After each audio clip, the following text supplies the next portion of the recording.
आप सभी का हार्दिक अभिनंदन। आज हम बीए पार्ट फर्स्ट हिंदी साहित्य में बात कर रहे हैं सजा कहानी की व्याख्या की। अपने परीक्षाओं में 4 व्याख्या पूछी जाती है और अलग अलग अध्याय में से अलग अलग कहानी में से अपनी व्याख्या पूछी जाती है। एक अथवा के पहले होती है, एक अथवा के बाद में। आज हम इस सजा कहानी से संबंधित जो व्याख्या अपने बन रही है कि इस कहानी से अगर परीक्षाओं में अपनी व्याख्या आती है तो किस तरीके से उसकी व्याख्या का उत्तर अपने को लिखना है, किस तरीके से उसकी व्याख्या लिखनी है, ये बातें जानते हैं। अब आपके सामने गद्यांश लिखा हुआ है सजा कहानी से। सबसे पहले आपको परीक्षाओं में जो भी गद्यांश आए ढंग से उसका अध्ययन करना है और अध्ययन करने के बाद में समझना है कि कौन से अध्याय में से है, कौन इसका लेखक है और क्या बात इस गद्यांश में कही गई है। ये 3 बातें आपको ध्यान से समझनी है। इसके बाद में प्रसंग, व्याख्या और विशेष लिखना है। सबसे पहले से गद्यांश का ध्यानपूर्वक अध्ययन करते हैं। और मैं भगवान से यही मनाया करती कि हे भगवान, उन्हें सजा न हो, पप्पा की तपस्या का फल उन्हें मिले। जो कुछ वह सह रहे हैं वह क्या तपस्या से कम है। सिलन भरी अंधेरी कोठरी में सबसे मुंह छिपाकर रहना, बच्चे कहीं पत्नी कहीं, अब तो रहम करना, अब उन्हें सजा मत देना। तो ये गद्यांश, ये वाक्य कहने वाली है इस कहानी की जो मुख्य सूत्रधार है, संचालिका है आशा। उस आशा ने अपने पापा के लिए शब्द कहे हैं। उस आशा ने अपने मन की पीड़ा को व्यक्त किया है, अपने ईश्वर की आराधना की है, अपने ईश्वर को याद किया है कि अब उसके पापा को सजा न हो, क्योंकि पिछले 4-5 वर्षों में उन्होंने जो सजा भुगती है उस सजा का कोई लेखा जोखा नहीं है। उनके ऊपर बहुत बड़ी जो विपत्ति आई है वो किसी सजा से कम नहीं है। उन्होंने पिछले 4 वर्ष में जो पीड़ा सही है, एक एक दिन एक एक रात उन्होंने किस तरीके से दुखी होकर बिताई है, उसका वर्णन अपने इस गद्यांश में किया गया है। कि आशा अपने पिताजी के लिए, जिसका कहानी में एक जगह नाम आया है दिनेश, उस दिनेश के लिए ये बात कह रही है कि कहाँ उसकी मम्मी है, कहाँ उसके पापा है, कहाँ उसका भाई है, कहाँ वो स्वयं है और कितनी बदहाली में वो अपना जीवन जी रहे हैं, क्या से क्या हो गए हैं। एक झूठे रिश्वत के आरोप में जब उसके पिताजी को फंसाया जाता है और इस दौरान जब अदालत में मुकदमा चलता है तो उस मुकदमे के दौरान एक एक दिन उसके पिता को किसी कैद खाने की सजा से कम पीड़ा भोगनी नहीं पड़ती है। ये बात वो बता रही है।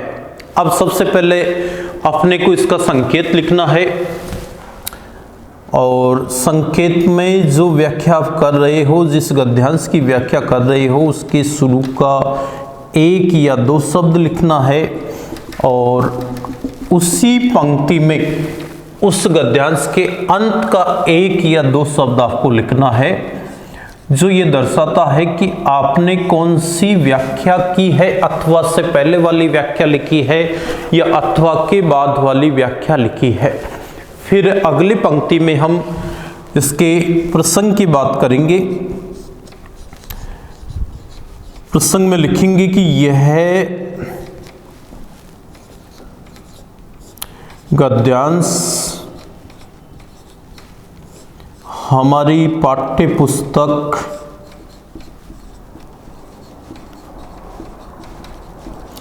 में संकलित लेखिका, फिर लेखिका का नाम लिखना है मन्नू भंडारी द्वारा रचित, फिर कहानी का नाम लिखना है द्वारा रचित सजा। शीर्षक कहानी से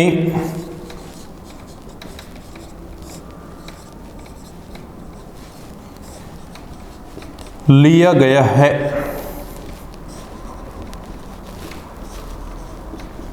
आप यहाँ चाहो तो जो लेखिका का या लेखक का जो नाम है उसके और कहानी के नाम के नीचे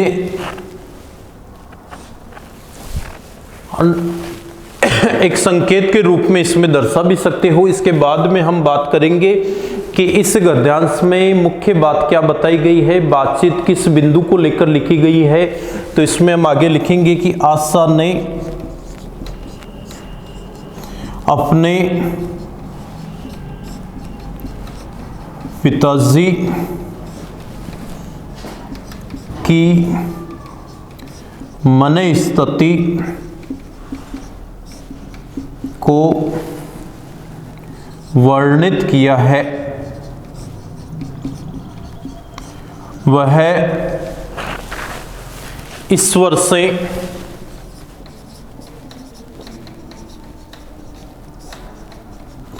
प्रार्थना करती है कि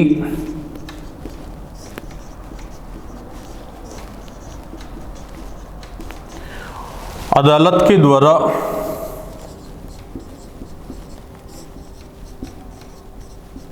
उनको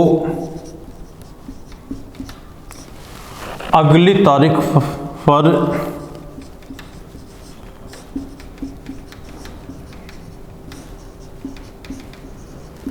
दोष मुक्त कर दिया जाए।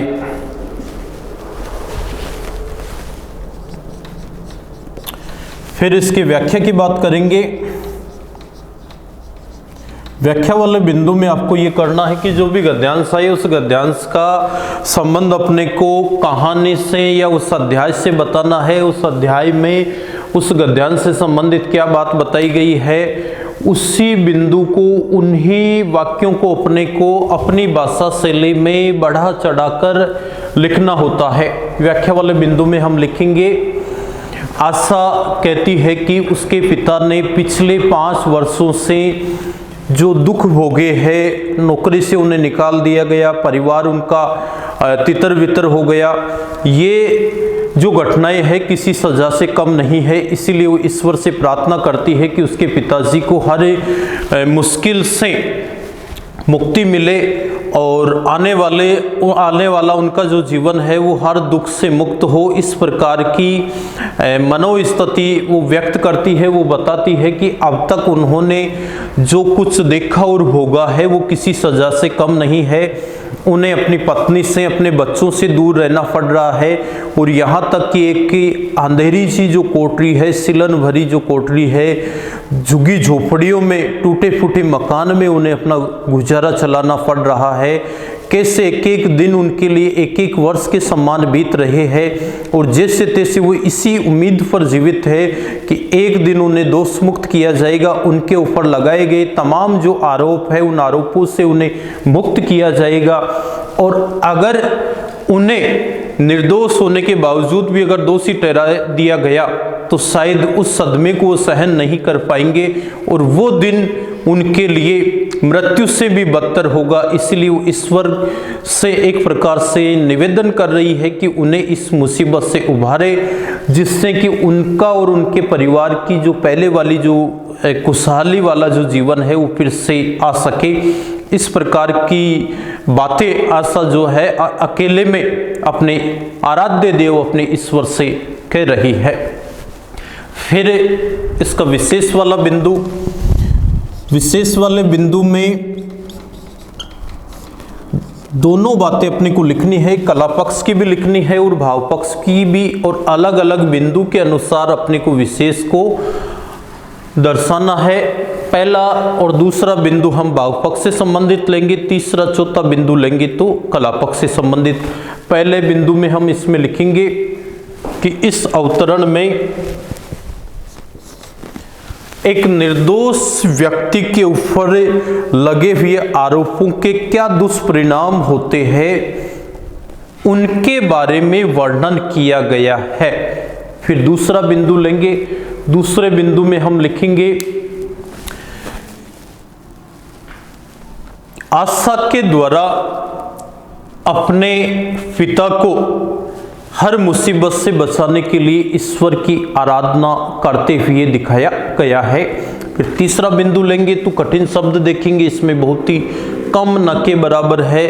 तो हम तीसरे बिंदु में हम ये लिखेंगे कि इस अवतरण की भाषा सरल, सुबोध एवं बोधगम्य है तथा इसकी शैली वर्णनात्मक है। और वो वर्णन करने वाली वो लड़की है आशा, जिसने अपने परिवार के बारे में, अपने खुद के जीवन के बारे में और वर्तमान में उनके जो हालात थे उन हालात के बारे में अपने विचार प्रकट किए हैं।